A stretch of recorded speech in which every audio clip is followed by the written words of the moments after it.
coming, Mr. President, millions of people. The economic impact is 40 billion US dollars between now and next year. We will create 200,000 jobs for these 2 World Cups, and more than that, we will give joy and happiness to the entire world, and this is priceless, definitely. So thank you, Mr. President, for setting up this task force, because it is important that everyone that comes to America feels safe, feels welcome, and that's why it's important that the government puts together this White House task force chaired by the President himself. It shows the importance of the FIFA World Cups, I should say, because there are many topics to deal with, of course, and we want everyone who comes to America and who goes to watch one of these games. We have 10 million tickets for sale. It's like 3 Super Bowls every day for 1 month. That everyone that goes feels safe, feels happy, and feels that we are doing something special. So we're here to create and to make the best show on the planet ever, and we'll do it together, Mr. President. Oh, that's great. I love what he said, like 3 Super Bowls a day for a month.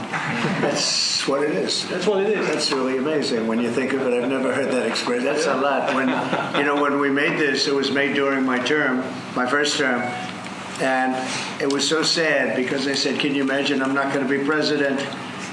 And that's too bad. And then what happened is they rigged the election, and I became president. So that was a good thing. That was a good thing. That was quite an achievement for both of us. So I'll be president during the World Cup and during the Olympics, which we were very instrumental in getting.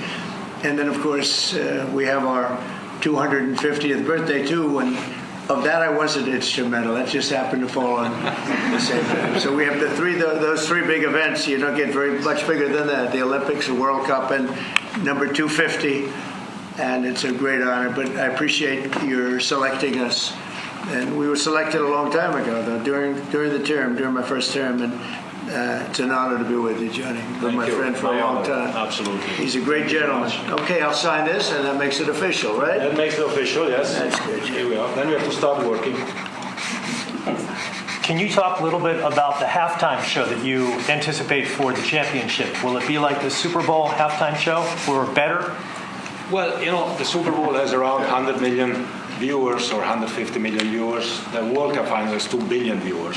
So we have to make it 20 times better and 20 times bigger. I think it'll be better. I think it will be better. Any idea on the economic impact of this in all these cities around the country? It's got to be huge. Yeah, it's huge. It's around 40 billion in only the United States, 40 billion US dollars, the economic impact, 200,000 jobs created. So per city you can divide by 11, and you know a little bit what each city gets, more or less. Some cities get more, others get less. But we'll have 10 million tourists coming, some with tickets, others without tickets, who just want to be here during these World Cups. What team is favored now, if there's such a thing? I mean, do they have a team like so many of these great famous teams? What team seems to be favored? Well, on the club one, which takes place this year, of course, Real Madrid, Manchester City, Bayern Munich, the Germans, Paris Saint-Germain, the French. The big ones are always there, and these clubs are multinationals. They have players from all countries. They always seem to be there. They are always there. Those great teams. Yeah. And then next year, Argentina, Brazil, right. England, Germany, Spain. It's going to be great. So it will be great. Any questions for Johnny? U.S. US is coming up. US is coming. Watch the US. Some very, very good players playing in Europe, but we need to bring them back here. So can the US win? The US can win, yes. With the public behind. See? They play some of the top teams. Yeah. They play some of the top teams. There's a shot, right? Yeah, there is a shot. Absolutely. Yes. That's great. Well, we'll hold that up for you guys.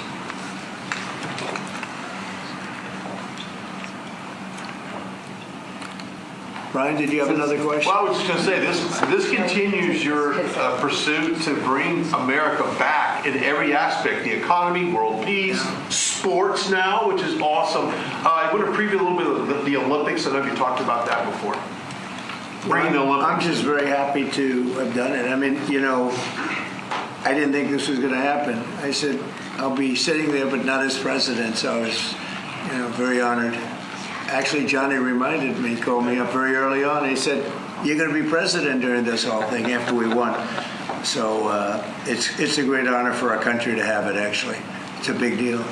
It's I don't know which is bigger, the Olympics or the World Cup. What is the story on that? Can I ask you that question? The World Cup is much more. Mr. President, And it's in the whole country. Huh? Yeah, we've got them both. Mr. President, It's a long way off, Mr. President, but do you foresee yourself attending some matches or a match? Oh yeah, sure. I would like to. I'd like to go to certainly more than one. Yes. We'll be making the rounds. It's a period of a month, and it's really top of the line. It's one of the great events, one of the great events of anywhere in the world. Mr. President. Since you last spoke about it yesterday, some details have come out about your cabinet meeting with Elon Musk and some clashes potentially between Secretary Rubio and Secretary No Duffy. clash. I was there. You're just a troublemaker, and you're not supposed to be asking that question because we're talking about the World Cup. But Elon Mr. gets along great with Marco, and they're both doing a fantastic job. There is no clash. But Mr. President, bottom line. Who are you with? Who are you with? NBC. Oh, no wonder. That's Mr. an President, NBC. who has more authority, Elon Musk or the cabinet secretaries? Any other questions about the World Cup? Can we unveil the trophy, maybe? I'd love to do Because that. this is something special. So today is 100 days to go Let's get your for a new competition that we created together. The FIFA Club World Cup, the best clubs in the world with the best players in the world. So we can show this is a unique trophy. This is the trophy, but it's not finished because it's unlike any other trophy. There is a key. Oh, wow. There is no other sports trophy like that. Oh, that's whoa. Yeah. Well, you gotta be kidding. Yeah. Wow. I've never seen it.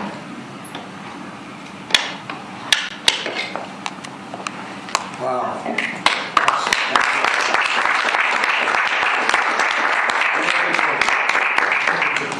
That is something, huh? We got to win now, Mr. President. We got to win. So this is a good one. That's good. Inter Miami and Seattle Sounders play Never seen for this anything trophy. like that. It is it's a trophy of the future.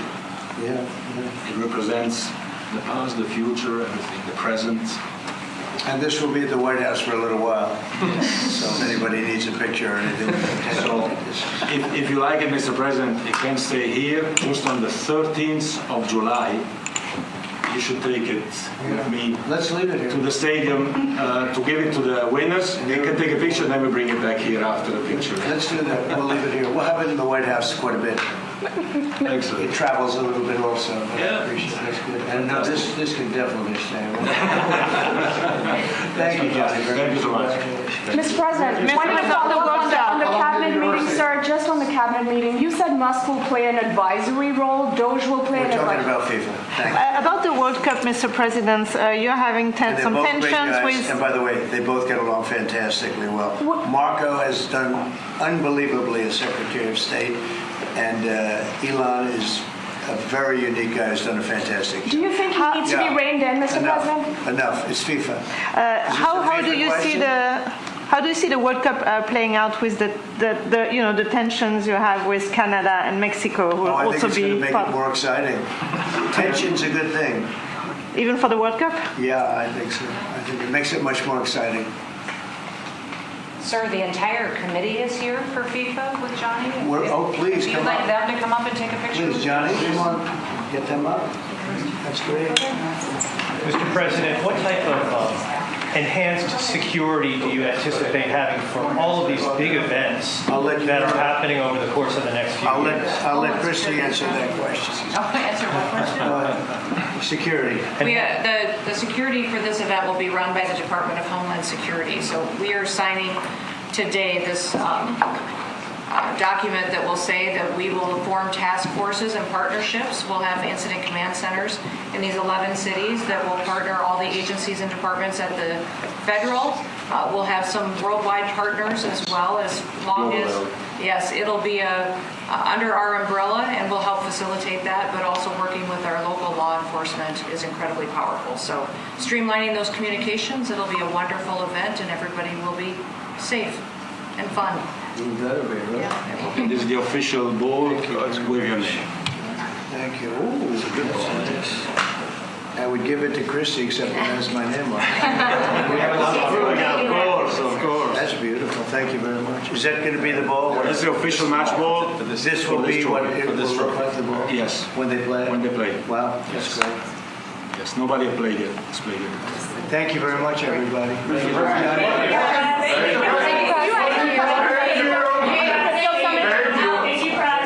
you, Mr. President.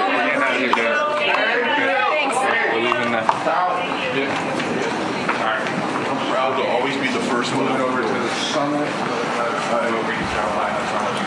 All right, there you have it, the World Cup.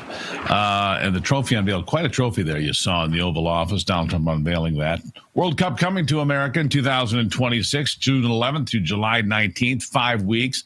It's like having 3 Super Bowls a day for a month is what they said. 10 million tickets will be available if you're into the World Cup. There you go. Olympics coming to Los Angeles in 2020. And, of course, 250 years of America in 2026 as well. So a lot of big things on the calendar for Donald Trump. He's very excited. So are we. We'll take a break and be back on America's Voice Live.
All right.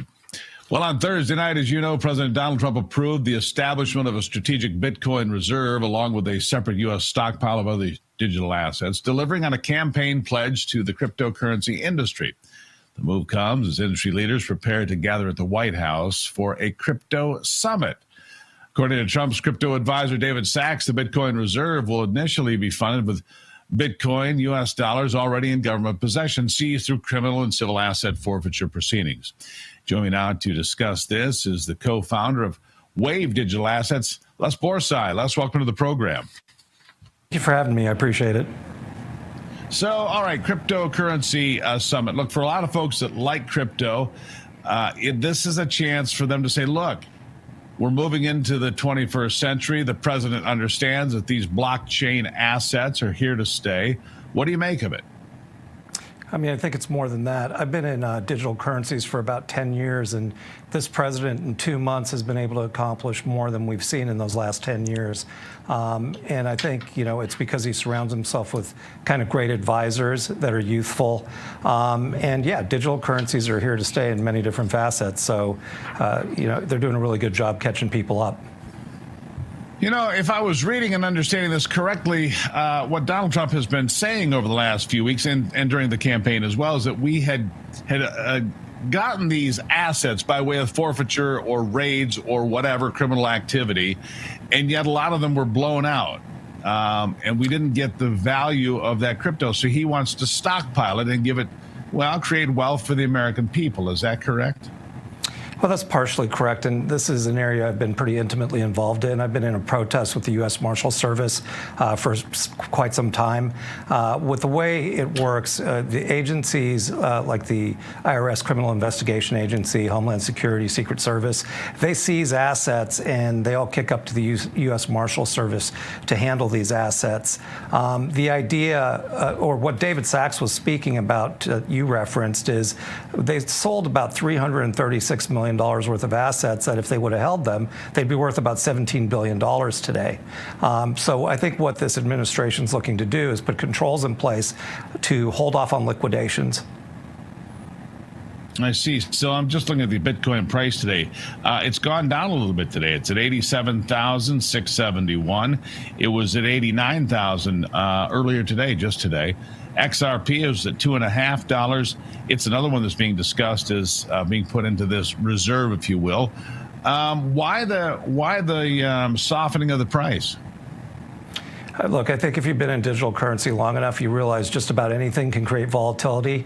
Tariffs will create it one way, and then when you have an announcement from the president, it goes the other way. These are, volatile assets, but the more time we spend with them, bringing kind of traditional finance models to them, it'll start to stabilize it and create more of a foundation. I think what's really important about what you just mentioned about the Bitcoin reserve versus the alternative currencies is those currencies all kind of represent different opportunities in a way. Bitcoin, everyone really looks at it like a store of value, much like digital gold, whereas the significance of the alternative currencies is they're built by American companies, and we want to see them stockpiled so we can continue to innovate, which is something that this administration is very good at. Now, one of the other things, Les, that was discussed during the campaign and has been bannered about some, and I want you to weigh in on this, because I think it would be a boom for Bitcoin. Bitcoin's top end was, $109,000 a coin. XRP got to $370. XRP is at about, like I said, $2.50 right now. But if capital gains taxes were taken off and don't exist on crypto, what would that mean for the market? What would that mean for investors? Well, I think any kind of incentive around any financial instrument, creates a lot of value. So I was actually hoping that would be one of the announcements that we heard today. And I was actually surprised that they announced the Bitcoin reserve the day before. But I think, when you also look at these assets, they're going to get really incredibly smart about what they can do with them as their pre-forfeiture. For a long time, the U.S. government could take fiat and put it into T-bills and generate returns that we could give back to the government. And we can do much more with these digital assets. And I think that's the thing that will create incentives for the American public to buy these assets once they feel more traditional and there's some oversight to them. Unless I'll be totally transparent here. I'm a bit of a dabbler. I don't consider myself an expert. I have a little bit of a crypto. I'm a dabbler, right? Because I'm like, I'm not sure I quite understand, but I do know this. Once you put cryptocurrency into a digital wallet, if you will, it's very hard to get access to, if not impossible. The Winklevoss twins flew around the country and put, pieces of their code into different safe deposit boxes. So my question to you is this. How does somebody seize this? If somebody's involved with criminal activity, if they say, I'm not going to give you my password, I'm not going to give you access to my Bitcoin or whatever it might be, how do you get to it? That's a terrific question. So one of the things that we've done actually is launch a lot of education curriculum, and we're doing that statewide and hopefully doing it with the federal government as well. There is a huge gap in knowledge, as you just pointed out. A lot of kind of legal approaches, folks would go to court and get the documentation to seize assets and think that was enough, when remotely someone with the seed phrase could empty those wallets. I think, the answer, well, two things. Storage of cryptocurrencies has become much simpler and much more sophisticated. So that's the good news. When this all first started, that was true. And I think you were referencing the Accidental Billionaires, which talks about the Winklevoss doing that with safety deposit boxes. Today with wallets, it is much easier. And I think we're just going to see technology continue to improve and have better solutions. But there has to be knowledge that is circulated so people can get on an even playing field. Well, certainly these cryptocurrencies are becoming more mainstream. I can walk into my local store. I see a crypto ATM, if you will. I know that places like Coinbase and other places, you can buy and sell digital, right? It's right there. It goes into your wallet, and they turn them into U.S. dollars, I suppose, euros, or whatever it is you prefer to have. Do you think it's ever going to be fully mainstream for folks that are, older? Because older folks, they like the feel of money. They like coins in their pocket, I guess. I mean, do we ever break through with those folks, or is this something for younger generations? No, I think we will. I think, we're going to see new financial instruments emerge where you have a combination of kind of digital assets with traditional assets. If you could imagine, for instance, a mutual bond backed by crypto as an underlying collateral asset, that's something that older folks might understand how to buy a mutual or a muni. And I think we're just going to continue to see those types of innovations moving forward. And it's all stemming from this administration because they're making regulation a lot easier to deal with. The last administration, along with the SEC, made it incredibly difficult to innovate. What we're hearing from the SEC now is they are not going to enforce first and try to figure it out later, and they're going to open it up to innovation. So those things will start to just emerge naturally. Yeah. Well, the future is changing. I think it will change more in the next 10 years, but in the last 10,000 potentially. I'm going to give you the last word here, Les. Where do you think we are with digital currency 10 years from today? Do we have cash anymore? Are we more reliant on credit cards and digital and become a cashless society? A lot of people predicted it for years. I'll give you the last word. I mean, look, I don't think the dollar's in any jeopardy of disappearing. It is, here to stay. I think what we're going to see here is just innovation surrounding these digital currencies because they're all going to have a different purpose, and that's just going to build different foundations to, have different functionality and different verticals in. So I'm just looking forward to those days. Les, good education here today. You were the professor. I greatly appreciate that. People need to learn more because, look, it's here. Thank you, Les. Thank you. All right. After the break, a terror suspect, an ISIS-K member who confessed to scouting the attack route for the 2021 Abbey Gate bombing in Afghanistan that killed 13 U.S. service members. Well, we've got more on that coming up. Don't go anywhere.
Palestinian law enforcement released the mugshot of Mohammed Sharifullah, the terror suspect, an ISIS-K member who confessed to scouting the attack route for the 2021 Abbey Gate bombing in Afghanistan that killed 13 U.S. service members and 160 civilians. President Donald Trump announced his capture during his joint Congress address Tuesday. Here is the president on that. 3.5 years ago, ISIS terrorists killed 13 American service members and countless others in the Abbey Gate bombing during the disastrous and incompetent withdrawal from Afghanistan. Not that they were withdrawing, it was the way they withdrew. Perhaps the most embarrassing moment in the history of our country. Tonight I am pleased to announce that we have just apprehended the top terrorist responsible for that atrocity, and he is right now on his way here to face the swift sword of American justice. I'm guessing the Democrats didn't stand to applaud that either. Muhammad appeared in court Wednesday in Virginia, charged with providing and conspiring to provide material support and resources to a designated foreign terrorist organization, resulting in death. FBI Director Kash Patel posted on X that the suspect was extradited Tuesday night. After 3.5 years, he added justice for our 13. During the U.S. military withdrawal from Afghanistan, while American coalition forces were evacuating at Kabul's Hamid Karzai International Airport back on the 26th of August, 2021, a terrorist member of the Islamic State of Iraq detonated a body-worn suicide bomb at Abbey Gate, killing himself, those service members, and civilians. According to a Justice Department affidavit, Muhammad also confessed to scouting the attack route and training gunmen for a terrorist attack near Moscow in 2024. Pope Francis released his first audio message Thursday since being hospitalized nearly 3 weeks ago now. Here's the message in Spanish. Agradezco de todo corazón las oraciones que hacen por mi salud desde la plaza. Los acompaño desde acá. Que Dios los bendiga. Y que la Virgen cuide. Gracias. What he said there, for those of you that do not speak Spanish, I thank you from the bottom of my heart for your prayers, for my health from the square. I accompany you from here. May God bless you and the Virgin protect you. Thank you. The 88-year-old pontiff has been hospitalized for more than 3 weeks with double pneumonia. He suffered from a chronic lung since he was a young man. The message recorded at Rome's Gemelli Hospital was played Thursday evening at the start of the Rosary in St. Peter's Square. This was the first time he had been heard since his admission back on Valentine's Day, February the 14th. The Vatican reported his condition remains stable and guarded. He has no breathing difficulties or fever and slept well. He has been working, praying, and receiving the Eucharist while transitioning off of oxygen. On Wednesday, he received ashes, marking the start of Lent. The Cardinal led the Ash Wednesday service in his place. The Vatican said it will provide an update on Saturday. Well, you don't go out and buy a life jacket when the boat is already sinking, now do you?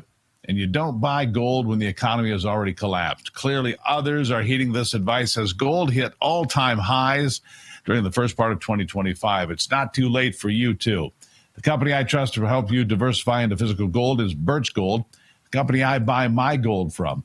Birch Gold specializes in helping you convert an existing IRA or 401k into a tax-sheltered IRA in physical gold for no money out of pocket.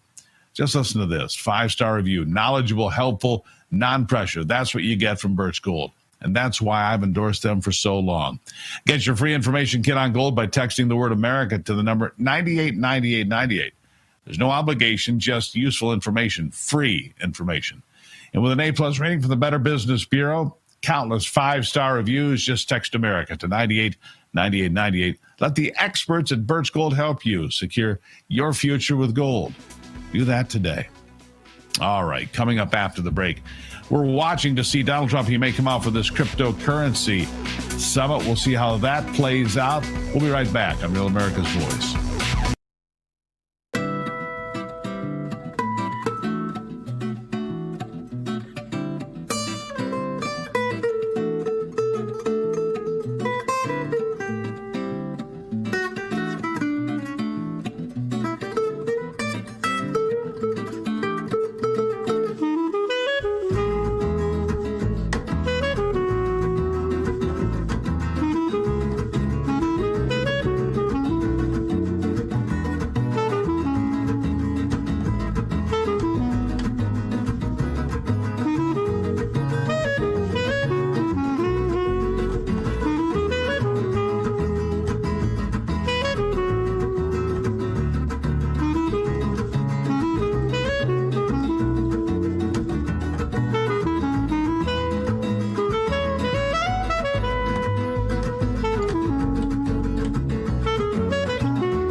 on Real America's Voice. We are committed to bringing you real, honest news all day, as you know, and we have a brand new show on RAV airing Monday through Friday, 10 o'clock Eastern.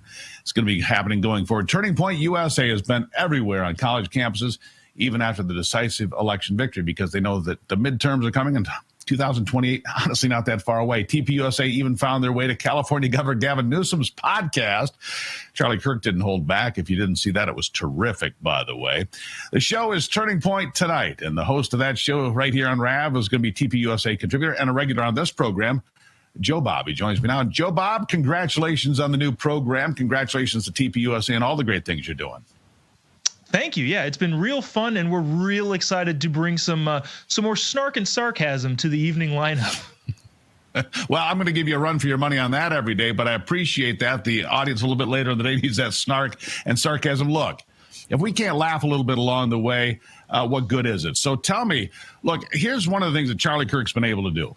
Charlie Kirk brought in that younger crowd. Donald Trump capitalized with podcasts, Turning Point USA, and he capitalized on that younger crowd. I expect you're going to do some of the same.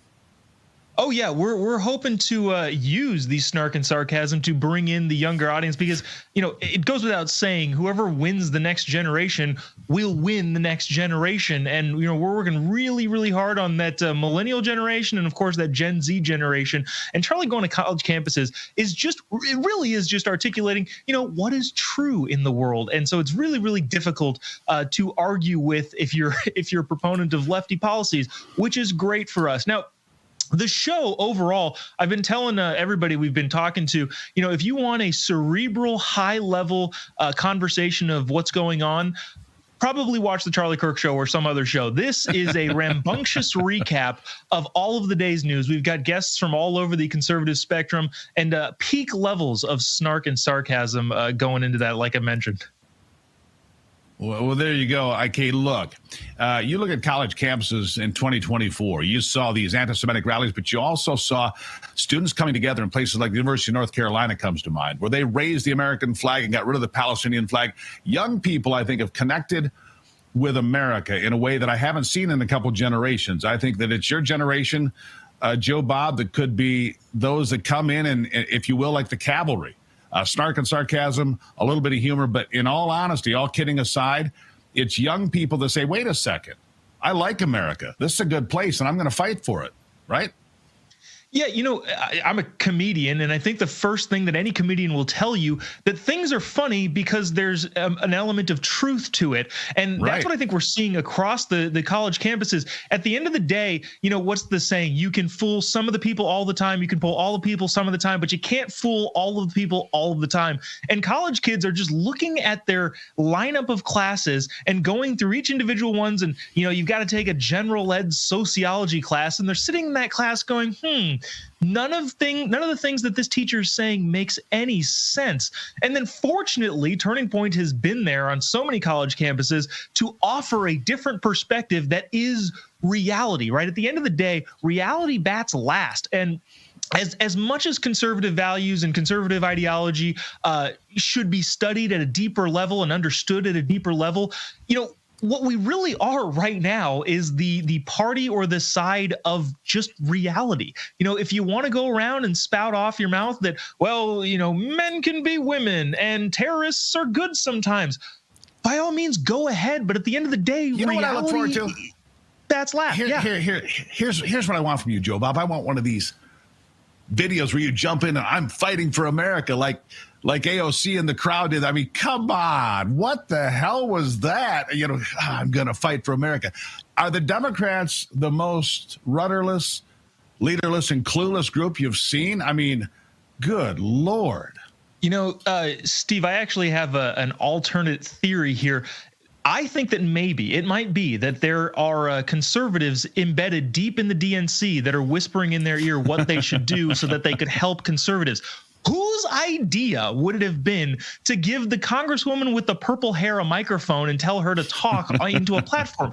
That's something that I would say. Like, hey, it would be awesome for conservatives to pull people over to our side to make sure that President Trump has a 70% approval on his SOTU speech. Have the crazy guy from Texas stand up and yell for a couple minutes until he gets kicked out. These are suggestions that I would give the DNC in order to help the conservative side of the aisle. I don't know what they're doing. It seems insane, but at the same time, I'm not going to get in the way of somebody punching themselves in the face repeatedly. Look, gives us plenty to talk about. And I had a different theory. You see, I thought they were the spawn of aliens. When I look at that, I'm like, didn't I see that in a Star Wars movie, that purple? Well, I don't know what's going on there, but it makes it easy for comedians like yourself, doesn't it? It's like a bar scene in Star Wars, right? Yeah, especially with the dancing TikToks, I for one, was not sure how conservatives would come back from such a vicious dance attack. The choreography was subpar. Honestly, I think they could use some footwork improvement. But overall, it just kind of goes to show you what you said. A rudderless ship is exactly what the libs are at the moment. And because they're a rudderless ship, they're trying stuff and seeing what sticks. And fortunately for us, all that stuff is dumber and dumber by the day. It is weird, though, how the left has controlled culture for as long as they did. I think, though, now, given all of the stuff that the arbiters of cultural, whatever are doing on the lefty side of the aisle, it gives us an opportunity to take that culture back, which I'm hoping that we leap on that opportunity. Yeah, it sticks all right, like something that it's on my shoe after I walk behind my dog. The show is Turning Point tonight. The host of that show right here on RAB is TPUSA contributor Joe Bob. He'll be here Monday through Friday, 10 o'clock at night. Joe Bob, I'll give you the last word. Yeah, it's always exciting. There are things that guests will come up with that are hilarious that I can't even keep a straight face for. And so if you want to laugh, go ahead and tune in. President Trump did warn us about this. He said you might get tired of winning. I'm not tired of winning, but sometimes I get tired from winning. And considering that we're going to be highlighting a lot of the winning, fortunately, Turning Point tonight is at 10 p.m. Eastern, and you can go to bed right after that if you get tired from the winning. So I think that was strategically done. And so we look forward to seeing you tonight and every other night at 10 p.m. Eastern on Real America's Voice. There you have it. Joe Bob's willing to tuck you in at night right here on Real America's Voice. Joe Bob, greatly appreciate you being here. Congratulations on the new program, Monday through Friday, 10 o'clock. Turning Point tonight. Thank you, sir. Thank you. All right, and we'll take a break and be right back on America's Voice Live.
right, welcome back to America's Voice Live. We're going to return now to the White House. A busy day there. World Cup announcements happening just a few minutes ago. And now we're having a crypto summit at the White House. President Donald Trump is going to be talking to folks about cryptocurrency, Bitcoin, XRP, and the future of what cryptocurrency is going to mean for this government and for this president. He's just getting into his seat. Let's join him now.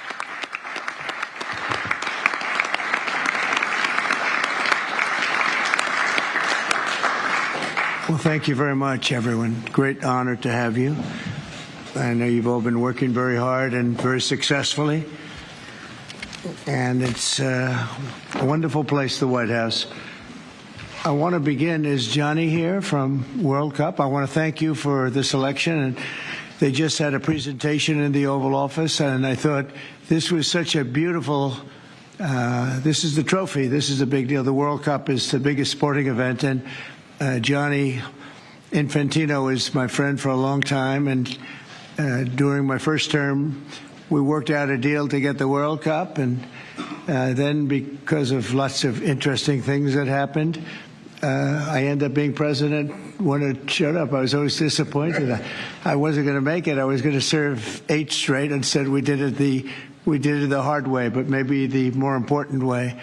So I will be with you as president, Johnny. So maybe you could just say a few words and show how beautiful the World Cup trophy is. Thank you. Yeah, sure, please. Yeah. The famous key. That's a great key. You want to open it, President? Or Well, you go ahead. Go ahead. I trust you. So this is the new trophy of a new competition. It's called the FIFA Club World Cup. The 32 best clubs in the world with the absolutely best players in the world. And for the first time in history, this competition takes place in the United States. Opening game on the 14th of June. Right. In Miami. Final on the 13th of July this year in New York, New Jersey. And it's not that. It's also special because it's a key, and because, as you can see, if I manage to do that,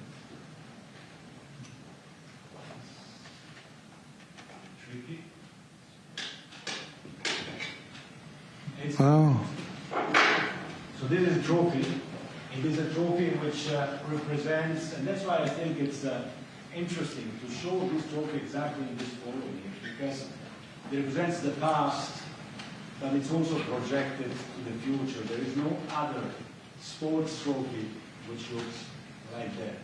It has engraved the history of the game, of soccer, of football as we call it, the participating teams of the first edition, the stadiums, beautiful stadiums in the United States of America where this competition will take place. So at the same time, past, present, and projected to the future. And if I may, President, say another 2 words, and then I let you work.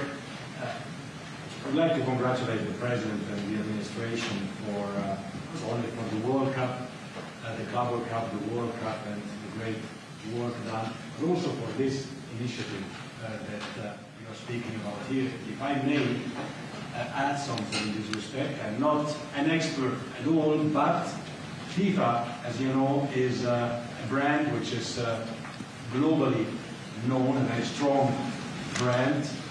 The soccer economy in the world is worth around 170 billion a year. 70% of that, Mr. President, is in Europe. So imagine the potential that there is around the world only in soccer if we develop it. And so FIFA is very, very interested under my presidency to develop a FIFA coin, to do it from here, from America, and to conquer the 5 billion soccer fans in the world. So if there's anyone here who is interested to team up with FIFA, here we are, together with the United States of America, and we will conquer the world of soccer with the FIFA coin. Thank you. Thank you. That coin, that's right. That coin may be worth more than FIFA in the end. It could be quite a coin, actually. Huh? Anyway, thank you, Johnny. Great job. I just thought you should see this trophy because it's really, it's the biggest sporting event in the world, and we have it here. And we appreciate being selected. Thank you very much, Johnny. You do a fantastic job. And welcome to the first ever White House Digital Assets Summit. I know that many of you have been fighting for years for this, and it's an honor to be with you at the White House. I want to thank the White House AI and crypto czar David Sachs, Treasury Secretary. This is David right here, in case you don't know. You know David.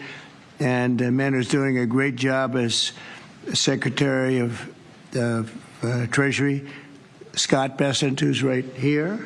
Scott, thank you very much. Commerce Secretary Howard Lutnick, wherever you may be, Howard. Hi, Howard. He's doing some interesting work right now with all that's going on. He's right in the middle of it and doing a great job. Thank you. SBA Administrator Kelly Loeffler. And thank you. SEC Commissioner Hester Pierce. Thank you, Hester. Acting CFTC Chairman Caroline Pham. House Majority Whip Tom Emmer. Hello, Tom.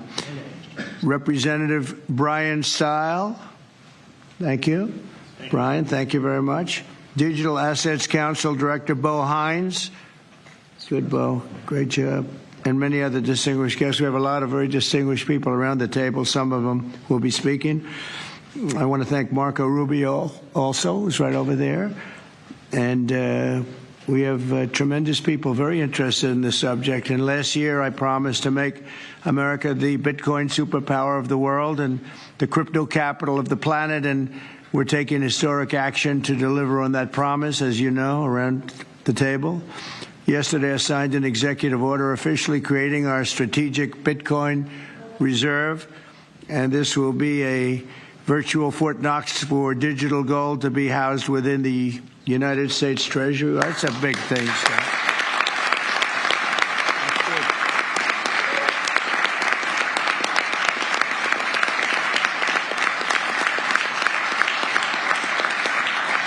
The federal government is already among the largest holders of Bitcoin, as you know. Really one of the largest holders in the world, with as many as 200,000 Bitcoin obtained via civil law and various other forms of law, and including enforcement actions. These existing holdings will form the foundation of the new reserve. Unfortunately, in recent years, the U.S. government has foolishly sold tens of thousands of additional Bitcoin that were worth billions and billions of dollars had they not sold them, but they did sell them, mostly during the Biden administration. Not a good thing to have done. From this day on, America will follow the rule that every Bitcoin knows very well: never sell your Bitcoin. That's a little phrase that they have. I don't know if that's right or not. Who the hell knows, right?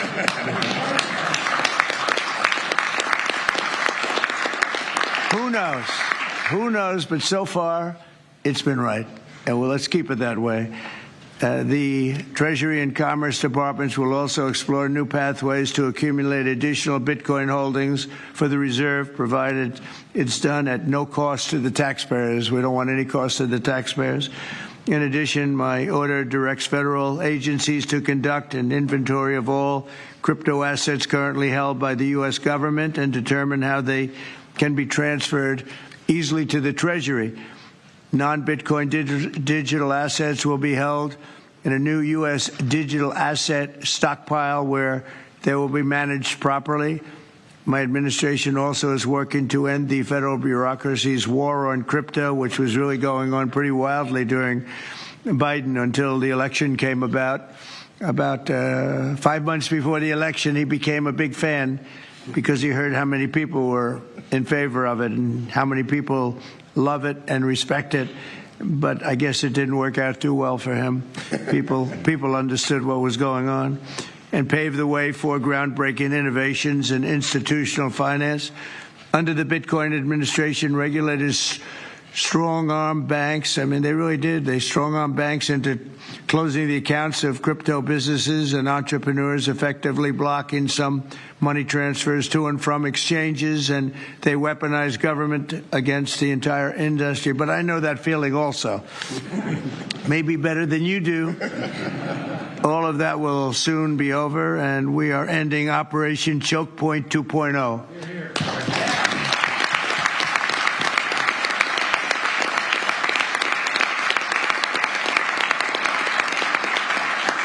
Now, some people really suffered. It was ridiculous what they were doing. But in the end, they came around, but they came around for the wrong reasons. They came around only because they wanted votes, and they saw that tens of millions of people were against them because of what they were doing.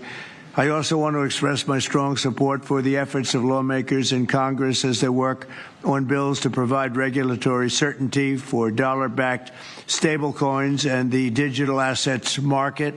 They're working very hard on that. This is a tremendous opportunity for economic growth and innovation in our financial sector, and will really go a long way. I think it's going to be a tremendous, we feel like pioneers in a way, of tremendous method of growth.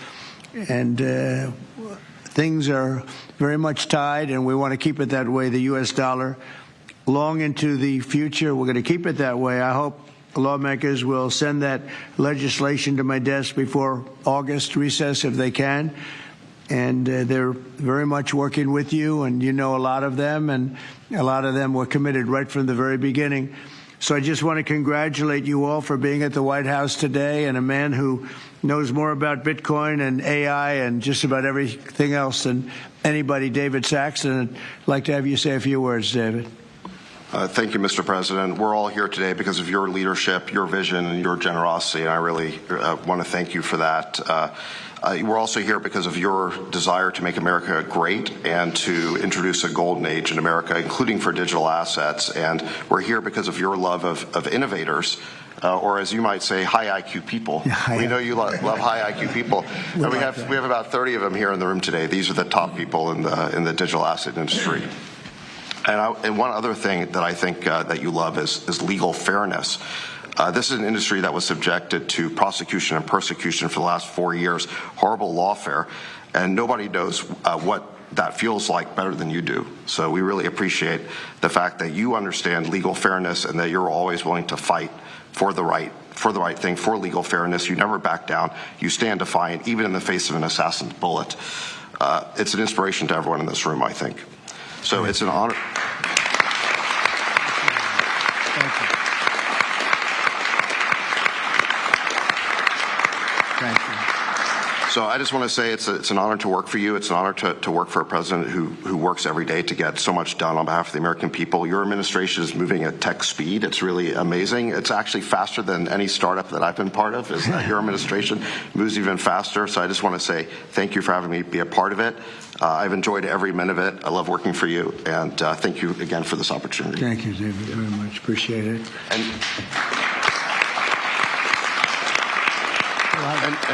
And now I just want to pass the ball to Secretary Besson. Scott?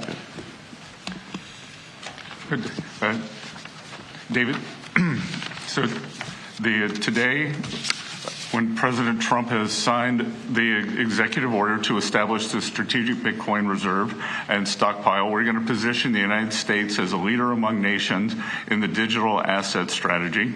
It's important for the United States to recognize this fact and get ahead of the other nations in the digital age. We applaud the President's direction to use the digital assets already in possession of the nation, and we are going to establish this Bitcoin reserve. We will use this authority to augment the assets side of the United States balance sheet. As I've said many times, President Trump is creating assets for the American people, while most past presidents have created debt, and a large part of this asset program can be in digital assets. We are going to end the regulatory weaponization against digital assets. The Biden administration's actions did nothing other than punish innovators, and that all of you have made it here today is really a testament to your fortitude. Much of Treasury's responsibility in this order relates to the tax code and determinations around risk weightings, and I'm here to assure you that we are going to work with the Comptroller of the Currency, the IRS, and we're going to rescind and amend all applicable previous guidance. And we are going to put a lot of thought into the stablecoin regime, and as President Trump has directed, we are going to keep the U.S. the dominant reserve currency in the world, and we will use stablecoins to do that. Thank you.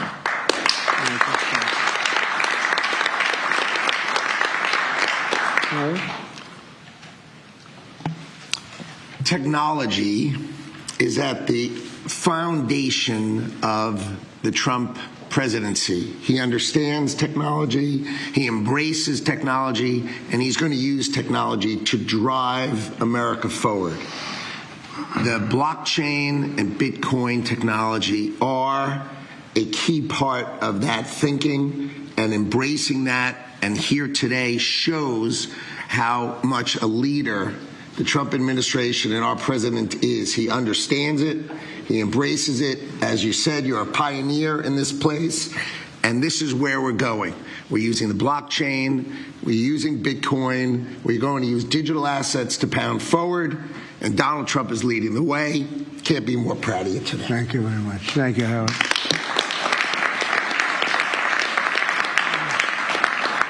Kelly, go ahead, please. Thank you, Mr. President. This is truly a historic day, and as a crypto founder, I couldn't be more proud to be part of your administration. You're moving at the speed of tech for sure, and I will just say it's a great day to have the war on not just crypto, but the war on innovation done. And under your administration, we are truly going to enter into the golden age. And I'll just say, as the administrator of the SBA, small business is a tremendous network that crypto can be deployed against, and so the SBA is open to crypto. So I look forward to working with all of the leaders in this room to advance your efforts here. Thank you. Thank you, Kelly. Thank you very much. Tom, please. Well, Mr. President, I want to say thank you. I want to thank you for the amazing team that you put together. I want to thank you for David. I mean, this kind of a meeting, no one in this room could have envisioned this just a couple years ago. You are the one that has the vision. You're the one that said we are going to do 21st century finance right here in the United States of America. I've been doing this for 9 years. It is amazing how far we've come, and that's a credit to you, Mr. President, and your leadership, and God bless you for doing this, because it's going to make a huge difference with everything else you're doing. And by the way, Americans love it. They're going crazy. Thank you, sir. Thank you, Tom. Thank you very much. Thank you. Thank you very much. Everybody else? Go ahead, please. Does anyone want to say a couple of words? Cameron or Tyler, do you want to? You're very shy in front of the camera. Actually, Cameron, I think you said something earlier that I thought was really profound. You said that a year ago you thought it would be more likely that you'd end up in jail than at the White House. Not to put you on the spot, because you didn't do anything wrong, but that was the environment a year ago. But do you guys want to say something, either one of you? Sure. That was actually Tyler who said that. but sorry, I still get mixed up. But yeah, we never thought that we'd get attacked the way we did in our backyard after trying to do the right thing for so many years and always trying to raise the bar with respect to regulations. So it's truly wonderful to see how things have changed and how the pendulum has swung back in the way that it has. And we've always felt that the U.S. should lead in Bitcoin and crypto, and it's ours to sort of lead and win. And it's just wonderful what President Trump has been doing with this, and we look forward to working together. And thanks for inviting us, David, and setting this up. Thank you. Thank you both. Please. I was just going to say thank you, Mr. President. Cameron takes credit for a lot of my things I say, so it's not the first time. But the U.S. won the internet, and the U.S. should win crypto. So thank you for your leadership on this. Thank you both very much. High IQ individuals around this table. That's what I always say. We need high IQ. So thank you very much. Would anybody like to say anything? Please. Okay, we'll come. I just want to express my deep gratitude for the seriousness with which you're approaching our industry and how you're actually helping guide it in the right direction. I've worked with many central banks in other countries, and when I was working there, I was wondering why I, as an American citizen, can't help the United States financial system reach this higher level that the world is on course towards generally. Right. And so I'm very grateful that finally there's been a new level of kind of common sense and adoption of these ideas. Me and the other people in this room do believe that the crypto, blockchain, Web3 infrastructure is the next iteration of the financial system. And I think that the U.S. should have its leadership position continue in that new financial system. And I'm very, very happy to see people like David Sachs, Secretary Bessent, Secretary Lutnick taking this very seriously with their time, and very grateful to them too. So I'm just overjoyed to see this, and I think it is a big part of how the U.S. can continue its role in the global financial system. So thank you. Thank you very much. I thought it was very important that we stay in the front of this one. This is a big one. And as you know, China is pushing forward and very strongly as usual. But we're way in the lead, as we are in AI and other things, and we want to stay there. So I thought this was very important, and we have some brilliant people sitting around this table. And it's an honor to have you involved, but we want to stay at the forefront of everything. And this is a very important day in your lives. I know you worked, some of you, very long before people really understood what was happening. And so I congratulate you. But this is a big day. Being in the White House is a big deal.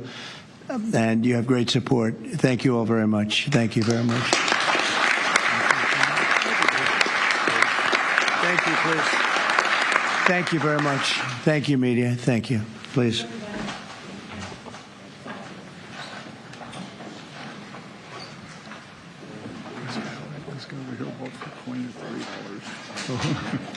That's good. That's good.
Too. Thank you.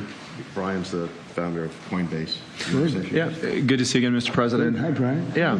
Nice to see you again. Likewise. Yeah, I mean, we're just incredibly thrilled. You breathed life back into this industry, and I just want to tell you.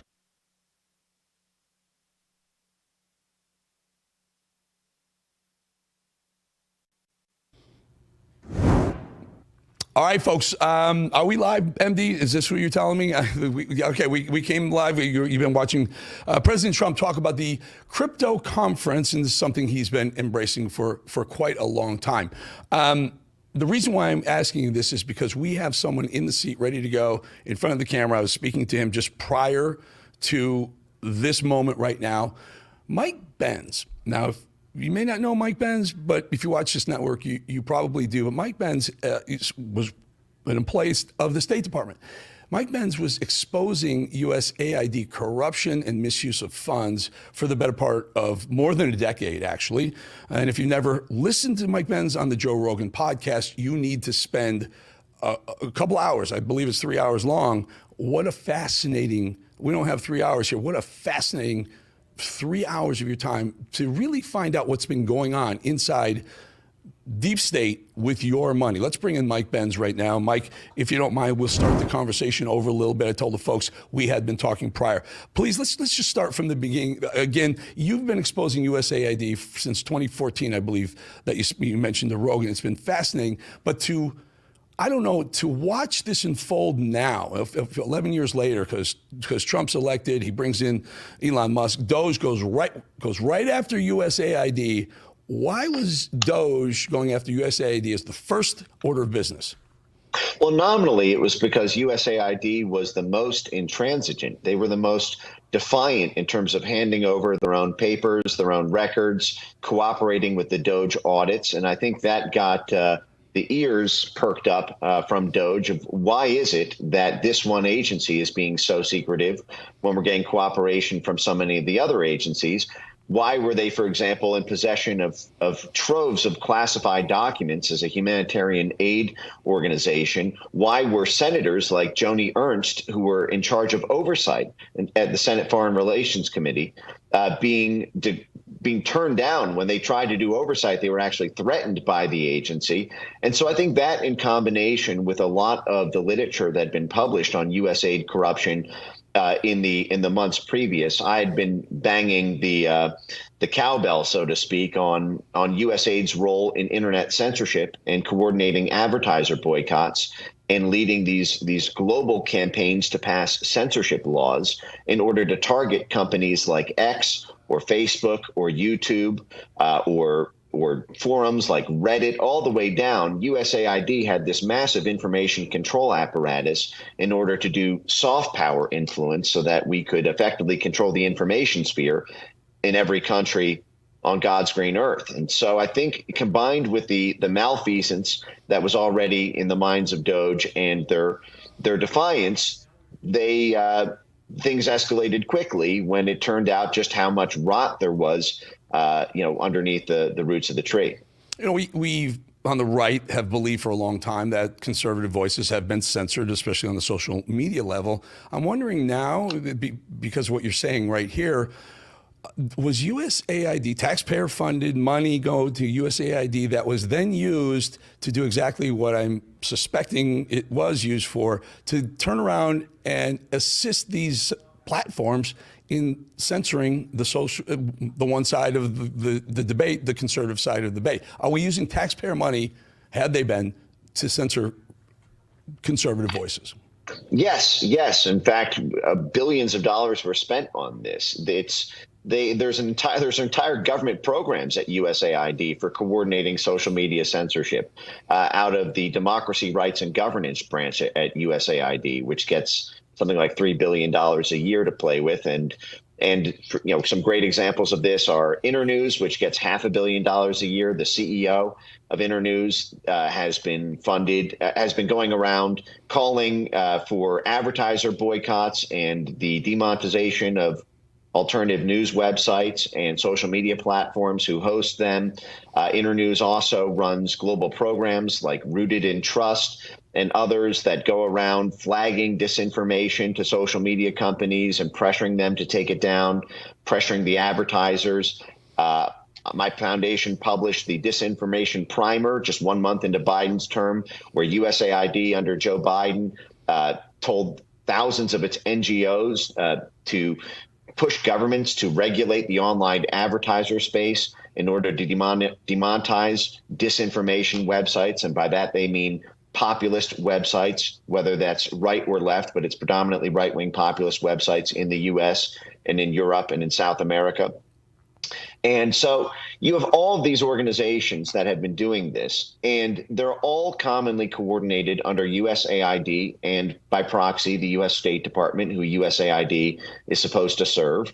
And this ends up being the massive carrot and stick financially that makes governments live or die, that makes political parties live or die, that makes news media outlets live or die, and that even makes private corporations live or die, because so many U.S. multinational corporations depend on influencing foreign governments to get favorable tax laws, favorable tariff treatment, favorable labor laws, favorable licenses and permits. And the way that's all juiced is by the bribery money at USAID. This is how you have corporations like Microsoft or oil companies like ExxonMobil that are highly in bed with this whole apparatus.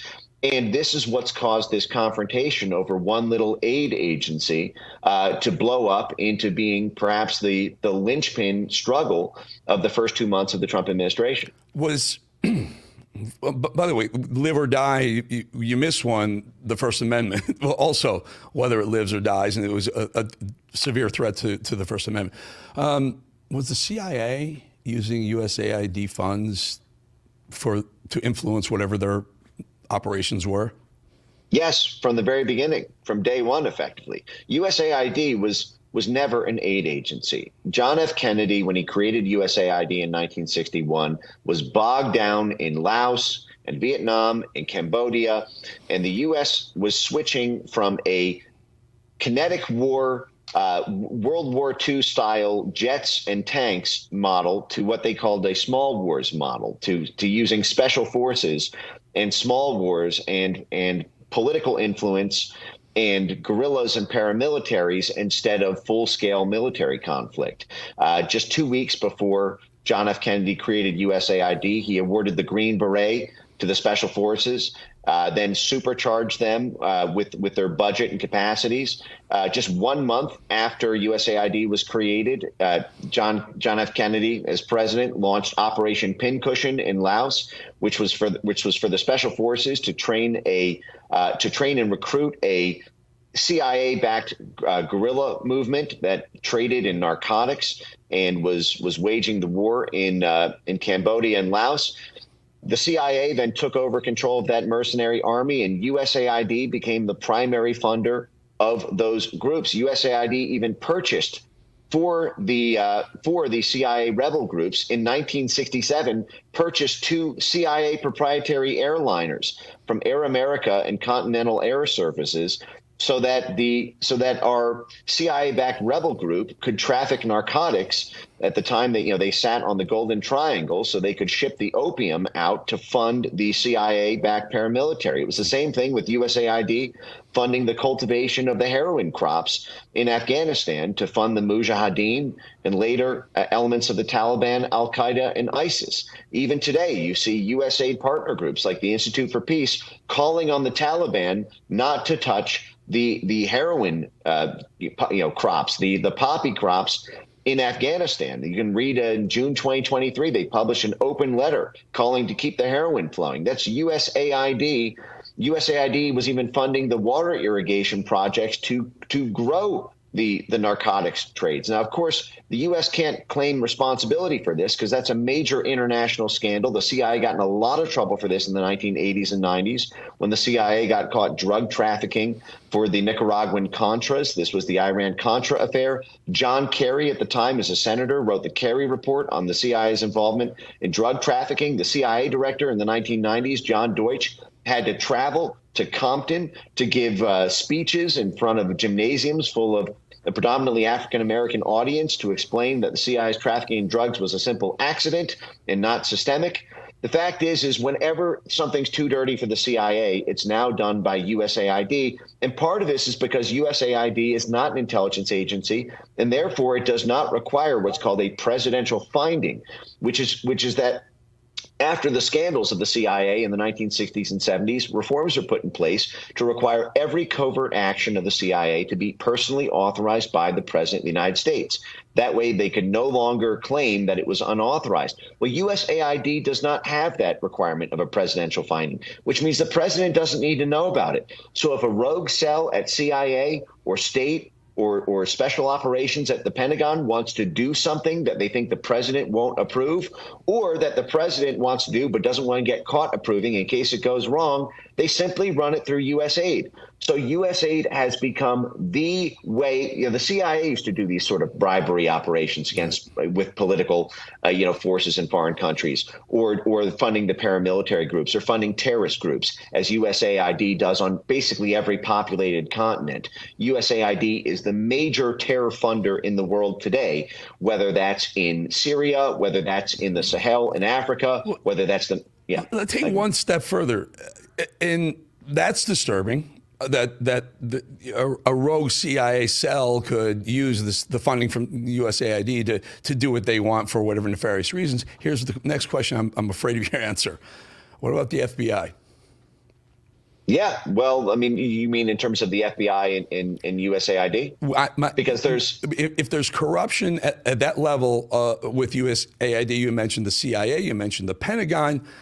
if it's the FBI too, where the FBI is supposed to investigate American citizens, and I'll take it one step further. We now know in hindsight that there were cells within the FBI that didn't want to see Donald Trump president in 2016, didn't want to see him president in 2020, didn't want to see him president again in 2024. And I'm just wondering if the American taxpayers are funding a group, a pool of money that nefarious groups within deep state. You're basically saying deep state is real. For all the people who yell at me saying you lunatic, you conspiracy theorist, there's no such thing as deep state, you are defining deep state. And my concern is deep state against Americans. That's my big concern. Yeah, well, they'll all tell you that. Francis Fukuyama from the Rand Corporation, the policy planning staff, the guy who, was in charge of U.S. foreign policy on Germany during the reunification of, after the Cold War, the man who wrote The End of History. I mean, he's doing whole speaker tours called In Defense of the Deep State. If John McLaughlin, the former CIA director, saying the deep state is awesome. They very well know the structure of their own apparatus. The FBI is obviously nestled in the heart of that because they have the power of domestic intelligence that no other equity outside of a small cell at DHS has the power for. We have 17 intelligence agencies. Only 2 of them are domestic, the FBI and DHS. But the FBI is the investigative arm of the Justice Department, and the Justice Department is the easiest way to assassinate somebody legally. You just throw them in jail for the rest of their life, and you bankrupt them in legal fees. And so look at where all the corruption came out of the FBI. It was around the same foreign policy establishment that revolves around USAID. It was because Trump ran on a foreign policy that differed from both of the opponents he defeated in 2016. Bush and Clinton, again, the former presidential lineage on both sides of the aisle. Trump broke the foreign policy consensus that had been a uniparty consensus from Truman until Trump. Who was it who said, the insurance policy to stop Trump? Who was it who ran the whole, Russiagate? There was Peter Strzok. He was the head of, and what was his role? He was the head of counterintelligence. Lisa Page, Peter Strzok, and it went on. I want to expand it a little bit. I think of Ed Snowden, right? So he exposes the NSA for doing some of the very same things, not with money, but certainly with investigating American citizens without the proper warrants, right? And so he says this is happening. He fears for his life. He goes to Russia, and he's hiding out in Russia. My point is, don't we need more people like Snowden and Benz? And should Trump bring Snowden back? I think Snowden should be pardoned. That's right. The fact is a court of law found that the program Snowden exposed was illegal. Right. And in fact, it was James Clapper who testified in front of Congress before. I mean, they literally called the direct. He lied. He said we're not spying on Americans, and then he looked over here and he said something like, "Well, not directly," but they were. They were. I'm sorry. Go ahead. Right. And look at what happened to all of the whistleblowers before Snowden and what happened to them when they tried to blow the whistle on it. Everyone can watch a movie. I believe it's called A Good American. It's about Bill Binney, the NSA whistleblower who blew the whistle on General Michael D. Hayden and the sort of origins of the PRISM program, the very sort of spy index that gobbles up all the data in the world and creates this topographical network map so that everybody's fingerprints can be pulled even inside the United States. Every U.S. citizen's digital information and their credit card transactions, their banking details. I mean, basically where they are, their geographic coordinates at any moment in time. And that when Bill Binney exposed that, the FBI raided his house, took all of his home electronics, took all his cell phones, put him through an absolute nightmare. The same thing was done to basically every whistleblower from inside the system who exposed this. Now, if Snowden had exposed that and it was a lawful program, then that's a totally different conversation. You obviously need to maintain control over highly classified systems, or else you end up jeopardizing U.S. national security. But when these national security agencies go rogue and you have a court of law rule that those are illegal programs, and only because of the documents exposed by a whistleblower, that has to vindicate the whistleblower. And frankly, it would send a very powerful message to senior leadership at the NSA or CIA or FBI when they are abusing the classification system. You're making a great point. You mentioned Clapper, you mentioned Brennan, Hayden, and there's no recourse. They're pundits on MSNBC and CNN right now instead of being handcuffed in jail. Right. And you would never know that unless Snowden had come along. And so I think this is part of the reform process. They put, Bobby Kennedy in, who was targeted by HHS, wrote the real Anthony Fauci. Now he's running HHS. They put in Jay Bhattacharya at NIH, the guy who was targeted by NIH. Now he's running it. They put in Kash Patel, the guy who, was targeted by the FBI when he tried to be oversight of it during Trump 1.0. Now he's the head of FBI. This is a very Mike, and let me ask you this, and we do this. This show is very free flowing. This is not your typical cable show. We're cable, we're digital, and everything. But I'm just going to ask you right here, and we're live. Can you stay after we have a 2.5 minute break? Can you stay? Because I love this conversation, and I want to get into what your life was like knowing all this, where you're looking over your shoulder everywhere you went. If you can stay, if you can't, we'll sure. do this. Yeah. All right, let's go to break and come back with Mike Pence. We'll be right back.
All right, folks, Gulf Breeze, Florida. Again, these are live shots around the state, around the world, around the country. Beautiful Gulf Breeze, Florida. The IRS is the largest collection agency in the world, and with April 15th fast approaching, it's more aggressive than ever. In 2025, enforcement has ramped up, and if you owe back taxes or have unfiled returns, waiting is not an option. The longer you do wait, the worse it gets for you. Ignoring your tax troubles is the worst thing you can do. April 15th marks another tax year that has passed you by. Getting ahead of this now is the smart move, but never, never, never contact the IRS alone. Instead, let the experts at Tax Network USA handle it for you. Why? Because not all tax resolution companies are the same. Tax Network USA has a preferred direct line to the IRS, meaning they know exactly which agents to deal with and which to avoid, with proven strategies to settle tax problems in your favor, whether you owe $10,000 or $10 million. Tax Network USA's attorneys and negotiators have already resolved over $1 billion in tax debt. Talk with one of their strategists today. It's free. Stop the threatening letters. Stop looking over your shoulder and protect yourself from property seizures and bank levies. Don't let the IRS control your future. Call 1-800-905-8000 or visit tnusa.com/RAV. April 15th is just around the corner. Act now before the IRS acts first. Okay, let's bring in Mike Benz again. Mike, we left off talking about some of the people, some of the nefarious things that were going on, some of the people heading these various agencies, Clapper, Brennan, Hayden, and now they're pundits on left-leaning television networks instead of being in jail. You're exposing all these people, and this is going on 10 years. You're exposing what's going on. Are you not worried about someone taking you out because you know too much? And at the time, no one's really listening to you, are they? Well, I was worried about it constantly. I mean, it defined my life. It defined my ability to, connect with friends, family, relationships. I just assumed at some point in the process something disastrous would happen to me, and I just came to accept it. I think that when you feel called to do something, I think that pretty much everybody involved in this space has that feeling, whether it's someone like Donald Trump or Elon Musk, or even someone like Rudy Giuliani, or people who tried to blow the whistle on issues around the 2020 election. I think everybody who's involved in a hot story where they know that there are entrenched interests who want that stop that story from coming out, feels the hot breath of the pressure when they are turning a street corner or when their car doesn't start for some reason or whatever it is. I think that predominantly the way this is done nowadays is through lawfare and through the Justice Department. I had no doubt in my mind that if Kamala Harris had won the election and the crook Merrick Garland had been allowed to use his mafia Justice Department for another 4 years, that I would have gone to prison for premeditated jaywalking for 20 years. They'd find some crap, like some BS like that. But the fact is it's very encouraging to see what's happening now with these agencies being cleansed. I think that Pam Bondi and Kash Patel are game changers in terms of what's happening there. The mass layoffs are highly encouraging to see. The defunding is hugely encouraging to see.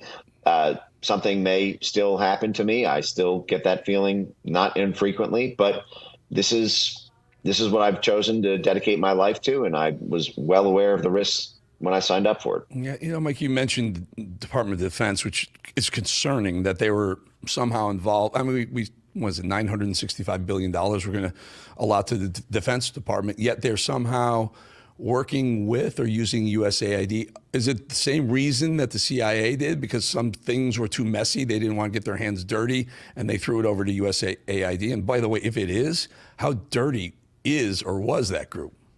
Yeah, it's unbelievably dirty, the connections between USAID and DOD. So USAID essentially serves three functions, but they're all the same. And primarily it all flows from U.S. soft power, the idea of American influence into foreign countries. That's nominally what's supposed to be. Of course, it boomerangs back home quite deliberately. But it's on either three grounds. They're serving the State Department in a formal diplomatic capacity. That is, there's a stated goal on the U.S. State Department website or in a U.S. State Department public diplomacy documents, and USAID is capacity building that. So it's either doing something on behalf of the State Department directly, or it's doing something at the behest of the CIA, which is just the covert side of the State Department. If the CIA was folded up and Langley was closed and it moved into the State Department, there would be zero difference between what the CIA currently does. Originally, the CIA function was supposed to be in-house at State. but George Kennan decided that they could not conceal the funds in the State Department budget, so they used the CIA for that outside capacity. Or state didn't want the kind of dirty work to be in their house, so they took the CIA and put it outside of state, and then all of a sudden the CIA says, well, there's a really dirty stuff, we don't want it on our hands either, so let's get USAID to do it. Let them be the bully about, right? Well, that's exactly the ranking order here. You have state, and then state created CIA to do plausibly deniable dirty work. In the 1960s and 70s, the CIA got in too much trouble for doing that dirty work directly. So then they created another layer of plausible deniability in the form of USAID and the National Endowment for Democracy and their whole NGO partner sphere. And so you have these layers and layers of plausible deniability, but it's all the same thing every single time. And it's all coordinated through the National Security Council, the White House, except when they want to do something the president doesn't approve. This is why USAID was the main scourge of Trump 1.0. USAID was funding all the internet censorship that was happening from 2016 to 2020. They were funding the Russiagate fiasco. But because they didn't need a presidential finding, and the Trump administration was so preoccupied by what was happening with the Justice Department and the FBI, they didn't think to look. It's just striking me, as we say, and I only have about 3 minutes left here. I want to ask you: the Democrats defending USAID, I couldn't figure out. Jamie Raskin out there, I just can't figure out. Is it because they realize that the USAID could operate de facto the presidential edict, and therefore they could have access to the things that, even if President Trump wanted to do, didn't want to do, they could access it through the USAID? It was their own little private, CIA? Yeah, well, I mean, that's actually a great way to describe it. In fact, one of the top recipients of USAID funds every year is Chemonics. Chemonics is a private company that was its founder. Even you can read this in the New York Times, said he started Chemonics because he always wanted to have his own private CIA. And that's I believe the number 2 recipient of all USAID grants every year for over a decade now. And so, but this is the function of it. But you have these Congress critters whose own political lives depend on both direct USAID funding to their donors and to their constituents, and to the multinational corporations who support them, but also to the actions of what USAID accomplishes when it regime changes a country and when it creates these puppet dictatorships who turn over the natural resources or turn over the energy deals or the licenses to their own constituents. You see this, for example, with Jamie Raskin, whose district, I believe, receives an unbelievably disproportionate amount of USAID funding. You see this with Chris Murphy, the guy who is leading the charge against stopping USAID shutdown at the Senate. Chris Murphy bragged in 2014 about how the U.S. orchestrated the coup of the democratically elected Ukrainian government in 2014, and that it wouldn't have been possible without U.S. sanctions and U.S. paying essentially all the protesters there. Chris Murphy, in that same live television spot, said that his own state, Connecticut, was highly dependent on folding Ukraine into the EU by noting that 40% of trade from Connecticut goes out to the EU. And so he had this NATO enlargement, EU infinite expansionism philosophy that his own political prospects depended on in the state of Connecticut. So one step further, Ukraine. So Trump will say $300 billion. I think Congress will tell you we've sent them $210 billion, whatever it is. But Zelensky says, I only know about $75 billion. Is the CIA or USAID, are they helping, launder some of this money? And who knows where it's going to end up?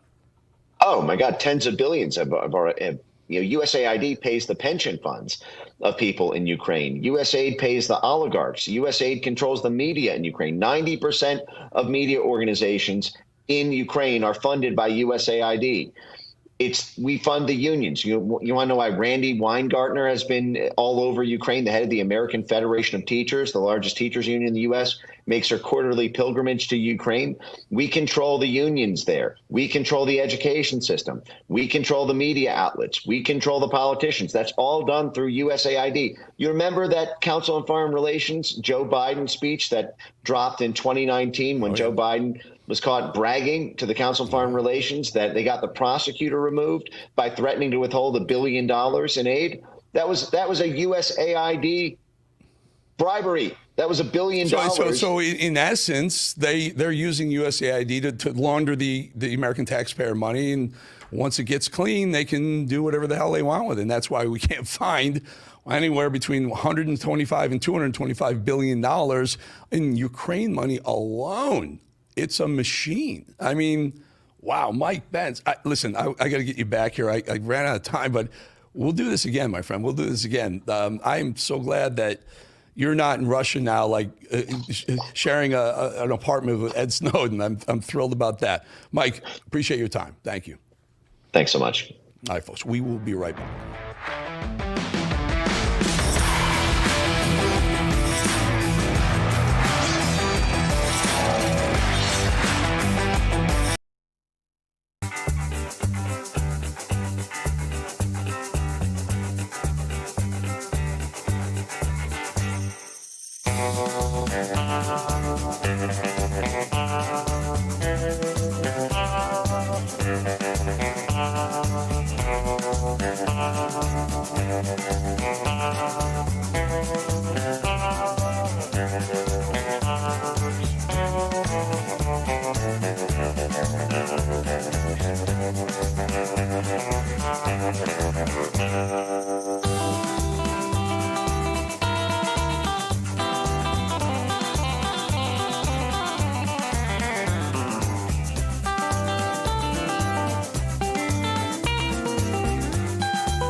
Look at that. Snow on the ground, the mountainside, Duck Creek Village, Utah, folks, Utah. Actually hiked a couple of those mountains in Utah. They are challenging, to say the least.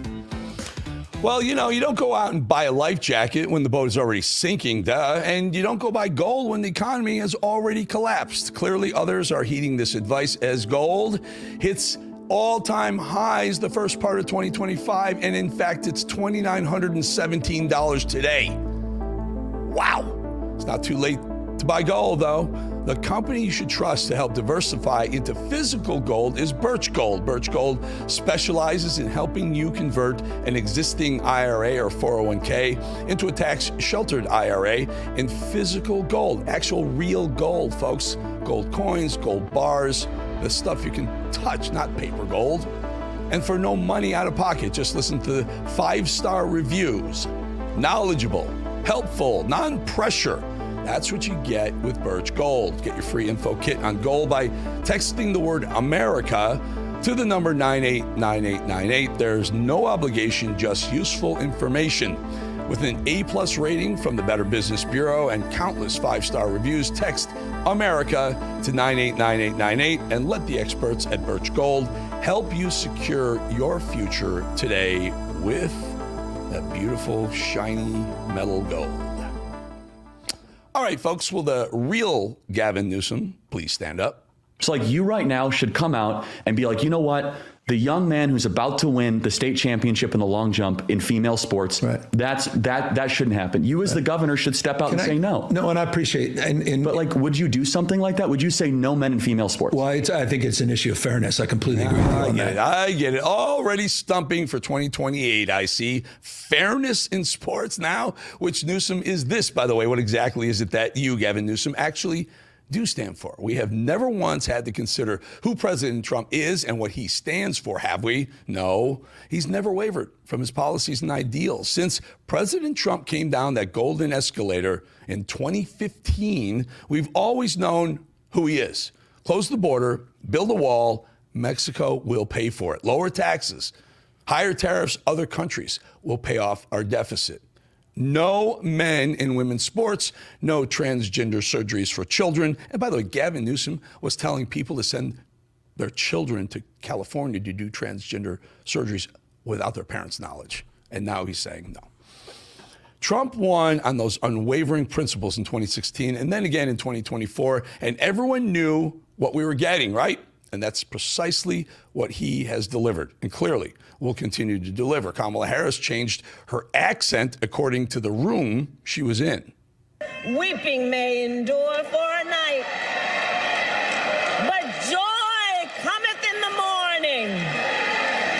The path may seem hard, the work may seem heavy, but joy cometh in the morning, and church morning is on its way. Joy cometh in the morning. But you know what? Latina Kamala was pretty cringy too, if I recall. I love you back. Latina. Jazzy Jasmine Crockett has become what she thinks her party and her constituents want her to be. Listen. Absolutely. First of all, it's good to see you in the new year. You know, no one could have told me that when I went down to Austin, now it looks like a little bit over a year ago, that I would be running for Congress. It's just not what my plan was.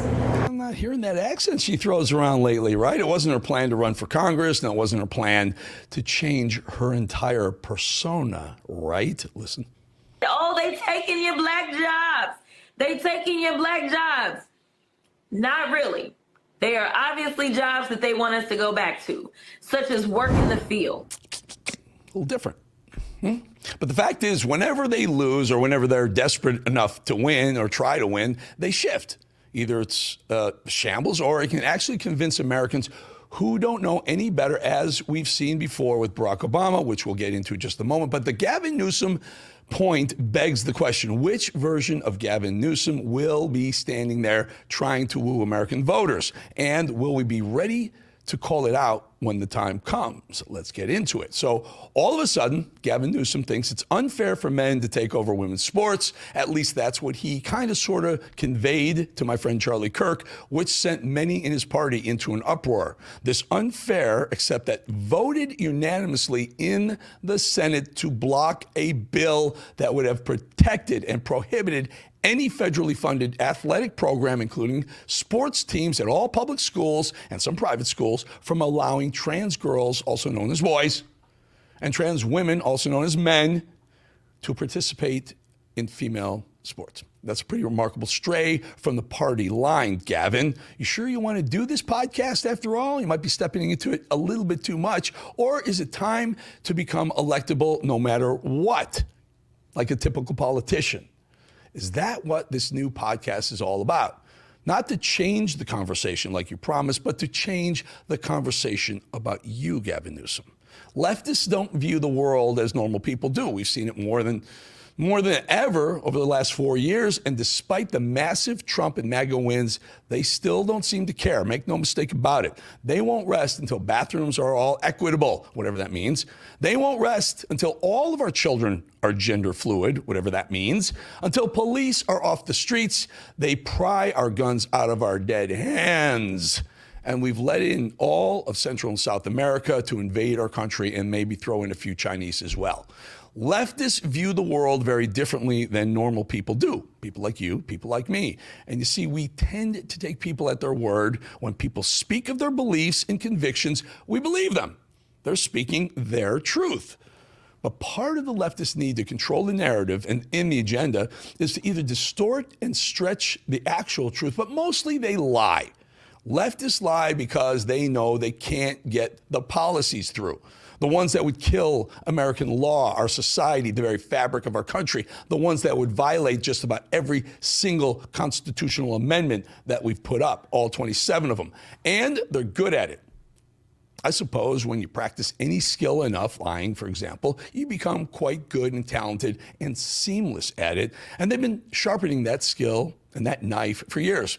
Let me tell you, Barack Obama is the quintessential pioneer in this field.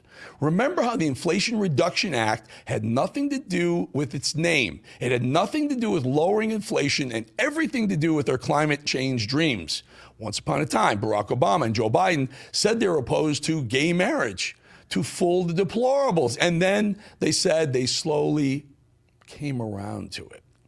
Let's try to avoid nuance, Senator. Do you support gay marriage? No, Barack Obama nor I support redefining from a civil side what constitutes marriage. No, we now know Barack Obama for what he is and for what he did to the country, the race baiting, division stoking. That was ignited during the Obama presidency. But once upon a time, when running for president, Obama positioned himself quite differently when it comes to race in America. A march for a more just, more equal, more free, more caring, and more prosperous America. I chose to run for president at this moment in history because I believe deeply that we cannot solve the challenges of our time unless we solve them together, unless we perfect our union by understanding that we may have different stories, but we hold common hopes, that we may not look the same and may not have come from the same place, but we all want to move in the same direction. Unity, moving in the same direction. Boy, did he have us all fooled. It's a mistake we should never make again, believing their words, Democrats. When a leftist wants to get elected or push through a bill, they lie. They pretend to be moderates, centrists, but it's a lie to get what they want. Obama, the seeming uniter, but that Barack Obama never actually existed. He presented himself as a moderate, but was anything but once he made his way into the Oval Office. Obama was never a uniter. He portrayed himself as a reasonable person and acted unreasonably. That speech on race was titled A More Perfect Union. But Barack Obama's presidency created quite anything but that, quite the opposite. And that brings us to Joe Biden, who also called himself the uniter. He was never a uniter, folks. He divided the country badly for 4 years. Almost to the point where we couldn't put it back together. But we got Donald Trump, who will put it back together and make us stronger, bigger, and badder. We'll be right back.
Wow, look at that camera. That's a live cam, folks. A Statue of Liberty, that little island just off Manhattan in New York Harbor. Wonderful shot. Good job, MD. I love that shot right there. All right, folks, our own Brian Glenn was at the White House today and got a question to President Trump. Take a listen. This is how it went. Nice tie, by the way. Thank you. Thank you. I like yours too. Two questions. One on peace. Why don't you think any other European countries are offering a peace deal? It seems like no one's come to the table for peace except for you. Yeah. It's a very good question. Sometimes questions aren't answerable. They're in a very unusual position. They don't know how to end the war. I think I do know how to end the war. If this war never started, you could have made a great deal. I don't know that anything would have had to be given up. This was not a war that was going to start, Brian. And it didn't start. For 4 years, somebody said, well, how do we know that? Well, for 4 years, it didn't start. I used to speak to Vladimir about it. I used to speak to him about it at length. It was the apple of his eye, but there was no way he was going in. And he knew there were going to be consequences. The next thing he'll be talking about is Iran. What's going to happen with Iran? And there'll be some interesting days ahead. That's all I can tell you. We're at final moments. Can't let him have a nuclear weapon. I think that I would have had a deal within 1 month after the rigged election of 2020. They were all set to make a deal. And then when I... All right, let's bring in Steve Bannon. Steve, that was an interesting back and forth. And let me just throw this at you. I have to be very careful how I phrase this. A couple of days ago, I was asked to go to Moscow to interview Sergei Lavrov. It was kind of undercover. No one's supposed to know about it. I didn't go. I had a lot of things going on. I didn't go. And I took a rain check on it. And I took a rain check, and that interview was pushed back by 5 days, 1 day at a time, because the Iranian diplomatic contingency went and is meeting right now with Sergei Lavrov and likely with Putin. What could possibly be going on in Moscow right now with the top diplomat and maybe Putin and the Iranian people? What are the Iranian diplomats, what are they talking about? Well, first off, a couple things. Number one, Brian Glenn right there, another great question. I mean, this guy's a pro's pro. Trump broke 4 stories right there. This is what I love about these press avails. There were four or five bombshells right there, number one. Number two, we're getting you on a plane tonight. Get Rob Sig on the phone. You're going. What do you mean you're not going? You got to go. Sergio Lavrov, I'll tell you exactly why I didn't go. I'll tell you exactly why I didn't go. This is the honest God truth. They called me and they said, "Can you get on a plane on Tuesday?" I was going to the White House for the address to the Congress, and I swear on my life, my passport had expired 3 days prior. 3 days prior, and it was already gone. It was like it was going to sad. Yeah. Anyway, I thought it was going to miss the interview, so I let him go, and it's pushed back. So I don't know. Maybe I do go next week. We'll see. But anyway, I apologize. No, you have to get. No, you have to go. I'm talking to Sig after the show. You're going. But here's the key point. The team in Saudi, led by Witkoff, have been working through Saudi Arabia, Russians, and Americans meeting. There was a story in Bloomberg a couple of days ago that the Russians had said, we will intercede with the Persians to have direct diplomatic talks with the Americans about this issue and do everything possible to make sure there's a diplomatic solution. President Trump, once again, he's already given the Muslim Brotherhood Hamas franchisee, I think till noon tomorrow, to turn over the dead or the alive hostages. And he says, oh, hell's going to break loose. On the Persians, he said the same thing, that what did he say? We're going to live in the next couple of weeks are going to be interesting.